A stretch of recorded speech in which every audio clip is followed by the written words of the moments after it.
দেখভাল করছিল, কিন্তু একই নদীতে লুকিয়েছিল একটি ধূর্ত কুমির। একদিন হাঁসটি খাবারের খোঁজে বাইরে গেল। কুমিরটি চুপি চুপি এসে বাসার সব ডিম খেয়ে ফেলে, তবে একটি ডিম গড়িয়ে নদীর জলে পড়ে যায় এবং আস্তে আস্তে ভেসে যেতে থাকে। অনেক দূরে নদীর তীরে একটি তুলতুলে কুকুরছানা সেই ডিমটি দেখতে পায়।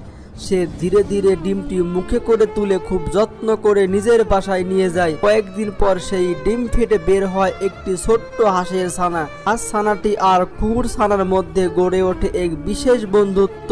একদিন খেলা করতে করতে তারা আবার নদীর ধারে চলে আসে। তখন হঠাৎ দূর থেকে ভেসে আসে এক চেনা ডাক। এটা ছিল সেই মা হাঁস, যে তারা হারিয়ে যাওয়া ছানাটিকে খুঁজে ফিরেছিল। খুশিতে আত্মহারা হয়ে মা হাঁস ছুটে আসে আর তার ছানাটিকে ডানায় জড়িয়ে ধরে। কুকুর ছানাকেও আদর করে। তারপর থেকে হাঁস, তার ছানা আর কুকুর ছানাটি একসাথে এক আনন্দময় ভালোবাসায় ভরা পরিবার হয়ে যায়।